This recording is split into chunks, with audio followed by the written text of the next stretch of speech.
ओम शांति। आज 13 मार्च 2024 के महावाक्यों के मनन चिंतन में प्यारे मीठे बाप दादा ने कहा कि मीठे बच्चे, सारे दुनिया में हम पद्मा पदम सौभाग्यशाली स्टूडेंट आत्मा कोई है ही नहीं, जो स्वयं ज्ञान के सागर परम आत्मा हमारे बाबा टीचर बनकर हमें स्वयं पढ़ाते हैं। तो फिर हमारे जैसा सौभाग्य और किसका होगा। स्वयं परमात्मा पढ़ा रहे। संसार की प्रत्येक आत्मा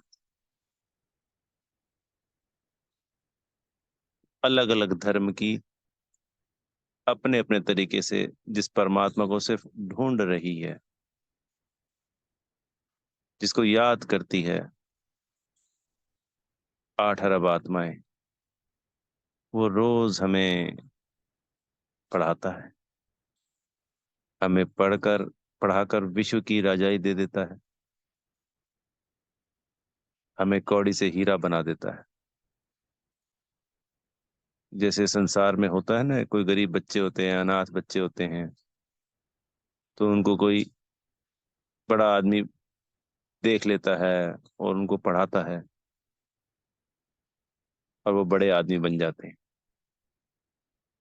ऐसे ही बाबा हम अनाथ जो धक्के खा रहे थे, भटक रहे थे, उनको सनाथ बनाते हैं और फिर स्वयं ही हमारे टीचर बन जाते हैं और हमें राजाई, विश्व की राजाई दे देते हैं।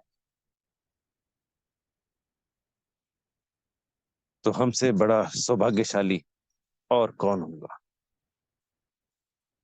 फिर बाबा ने आज कहा कि मोह की रगें कैसे टूटती हैं। तो मोह की रगें सर्विस के आधार पर टूटती हैं। जैसे जैसे आत्मा स्थूल और सूक्ष्म सेवा करती है, बेहद की सेवा करती है, तो बेहद की वैराग्य वृत्ति जागृत होती है।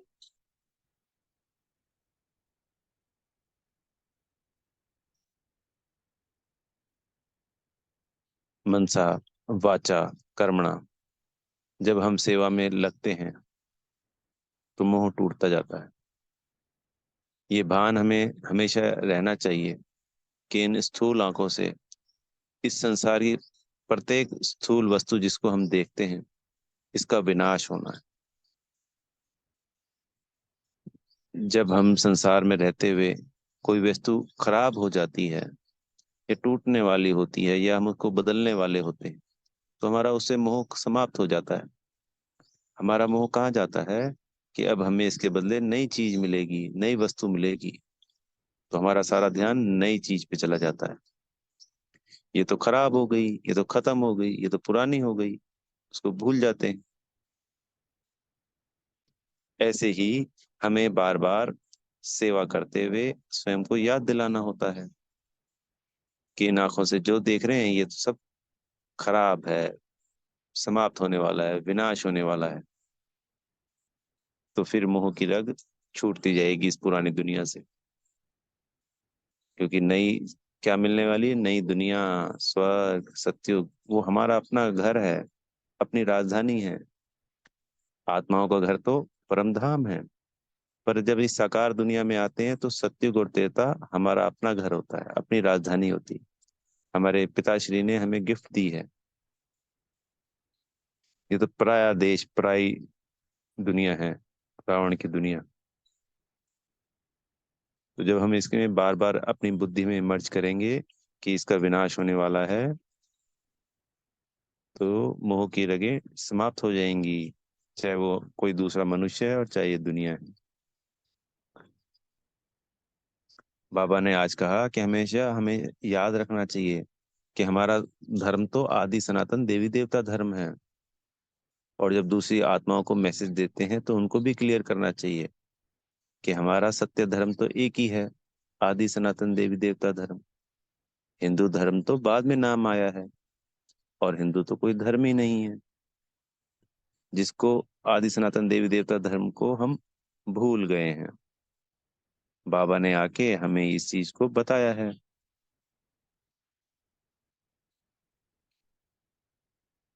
तो ये चीज नए बच्चों को हमेशा क्लियर करनी है कि आदि सनातन देवी देवता धर्म संपूर्ण पवित्र था। 84 जन्म लेके अब हम ये बने हैं। बाबा अब आए हैं, हमें ये नॉलेज दी है। वो संपूर्ण पावन था। ये विकारी दुनिया है। रावण राज्य शुरू होता है तो हिंदू धर्म उसका नाम हो जाता है। हम संपूर्ण सतो प्रधान थे, अभी तमो प्रधान बने हैं। बाबा फिर से हमें सतो प्रधान बना रहे हैं। और इस भारत की महिमा तो अपरंपार है, क्योंकि बाबा भारत में ही आते हैं। भारत के ऊपर ही ये सारी कहानी है। तो जब हम इस सनातन धर्म के बारे में, आदि सनातन देवी देवता धर्म के बारे में उनको समझाएंगे, तो उनकी नींद जगेगी, नींद फट जाएगी।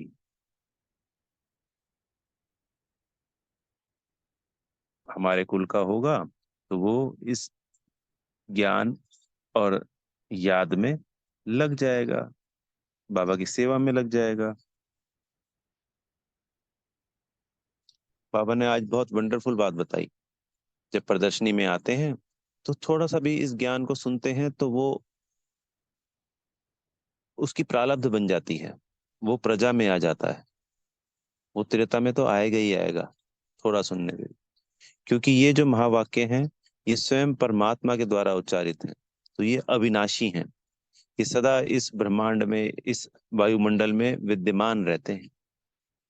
तभी तो ये ज्ञान हमारा द्वापर में और कलयुग में जब हम अपने तरीके से ध्यान योग करते होंगे तो ये इमर्ज हो जाता है आत्माओं में। हमेशा अविनाशी है। तो इस अविनाशी ज्ञान से जो भी आत्मा इसको सुनती है तो वो प्रजा में चली जाती है। कितनी वंडरफुल बात है।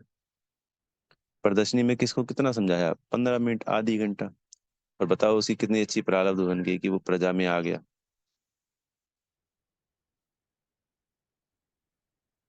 कितने पद्मा पदम सौभाग्यशाली आत्माएं हैं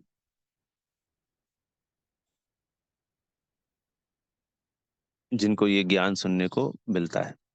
फिर वो उस वक्त तो चली जाती हैं, पर वो बाद में फिर से आएंगी। जिसको अपना पूरी प्रारब्ध पानी पानी या पूरा वर्षा लेना है बाबा से, वो जरूर वापस आएंगी।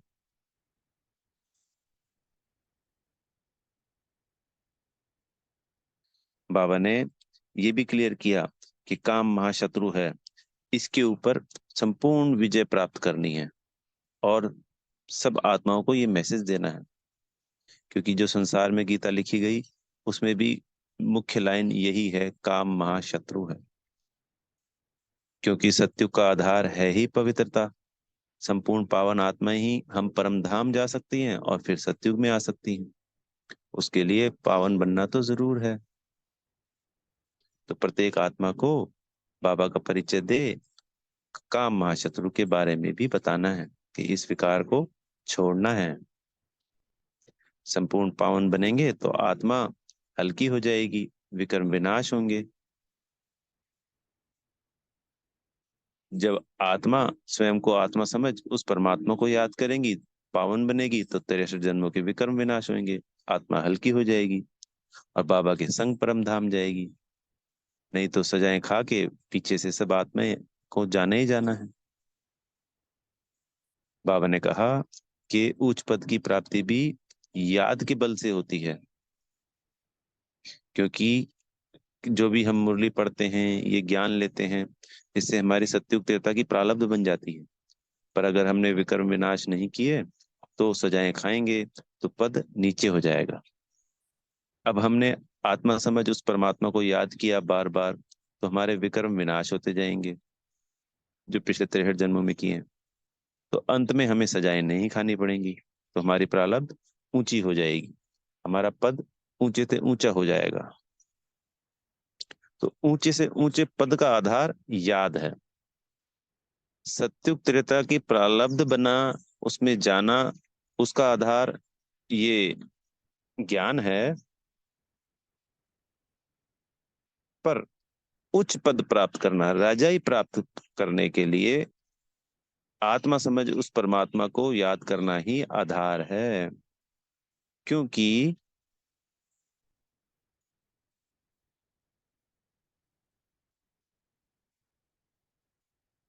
उसी से विकर्म विनाश होते हैं। दिव्य गुण, दिव्य शक्तियां आत्मा के अंदर जो समाहित होती हैं, वो भी आत्मा समझ उस परमात्मा को याद करने से ही होती है। संस्कारों का परिवर्तन भी तभी होता है। मन बुद्धि संस्कार एकाग्र होंगे, आदि अनादि संस्कार इमर्ज होंगे, विकार सारे भस्म होंगे, विकर्म सारे भस्म होंगे। ये सब आत्मा समझ परमात्मा को याद करने से ही होता है। तो ज्ञान के साथ साथ हमेशा अपने को आत्मा समझ उस परमात्मा को याद करना है। बाबा ने आज एक और बात कही कि ना तो बुरा देखना है और ना बुरा सुनना है। जहां पे भी कहीं बुराई वाली बातें हो रही हों, वो जगह को छोड़ देना चाहिए। रास्ते चलते या कहीं पे कुछ बुरा दिख रहा हो तो उसको नहीं देखना चाहिए। फिर बाबा ने आज कहा कि आप सब बच्चों को दो प्राइज मिलती है, एक सूर्यवंशी घराने की, दूसरी चंद्रवंशी घराने की। पर बाबा देने के लिए सबको सूर्यवंशी के लिए आते हैं। जो फेल हो जाते हैं वो ऑटोमेटिकली चंद्रवंशी में ट्रांसफर हो जाते हैं। कोई बाबा अपनी तरफ से किसी को चंद्रवंश की राजाई नहीं देना चाहते। वो तो फुल प्राइज देना चाहते हैं हर अपने बच्चे को।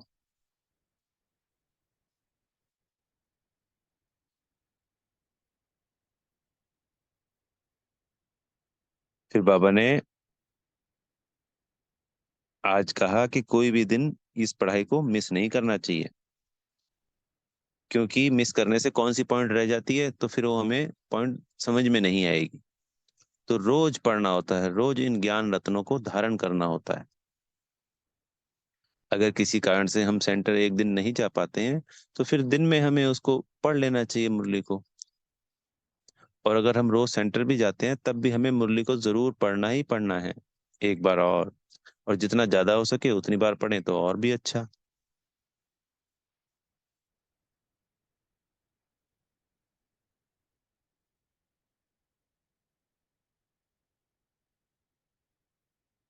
तो इसलिए हमेशा इस पढ़ाई पे पूरा अटेंशन देना ही देना है।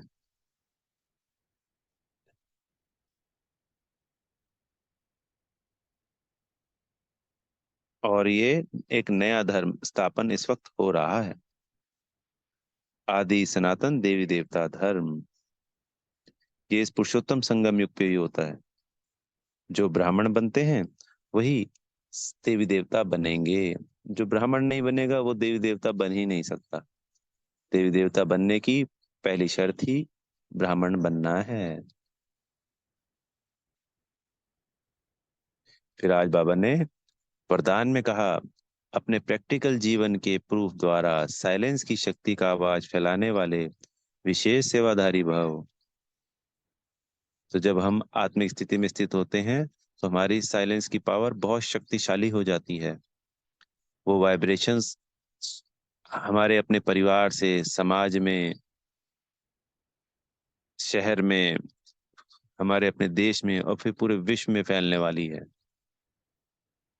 एक दिन ऐसा आएगा कि ये जो जैसे संसार कहता है कि साइंस की ताकत ने ये कर दिया, साइंस की ताकत ने ये कर दिया, तो फिर वो स्वयं इस संसार की आत्माएं कहेंगी कि नहीं, इस साइलेंस की ताकत ने ये कर दिया, साइलेंस की ताकत ने ऐसे कर दिया। उनको उस साइलेंस की शक्ति का अनुभव होगा पूरे विश्व की प्रत्येक आत्मा को, कि उसके आगे साइंस की ताकत तो कुछ भी नहीं है। इस साइलेंस की शक्ति से हर एक आत्मा को अनुभव होगा।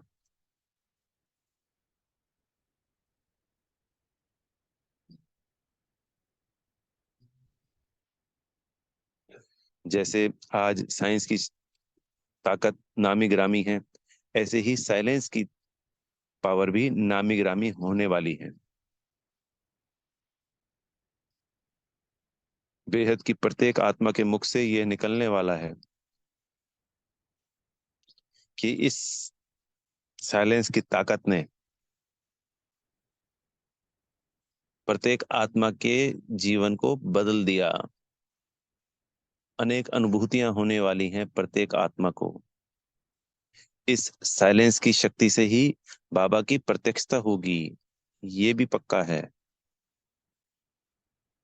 साइलेंस की शक्ति को प्रत्यक्ष करना यानी बाबा को प्रत्यक्ष करना। इसके लिए बाबा ने कहा कि आप सबकी अपनी जीवन ही चलते फिरते आप पीस के मॉडल दिखाई दें, ऐसी आपको सेवा करनी है। और ऐसी सेवा करने वाले को ही बाबा ने विशेष सेवाधारी का मेडल दिया। तो हम सब बच्चों को साइलेंस की शक्ति को धारण कर बाबा का विशेष सेवाधारी बच्चा बनना है। फिर स्लोगन में बाबा ने कहा, सेवा और स्थिति का बैलेंस रखो तो सर्व की ब्लेसिंग मिलेंगी। तो हम क्या करते हैं, सेवा में तो सब लग जाते हैं पर अपनी स्थिति का ध्यान नहीं रखते हैं। सेवा तो करनी है सबको भी, पर स्थिति का किसी भी प्रकार की कोई भी हलचल ना हो, स्थिति खराब ना हो, इस बात का पूरा पूरा ध्यान रखना है।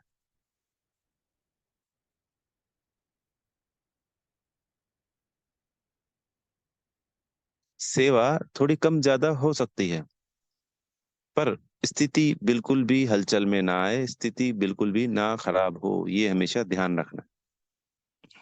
अच्छा। ओम शांति। बेहद का शुक्रिया प्यारे मीठे बाप दादाजी का।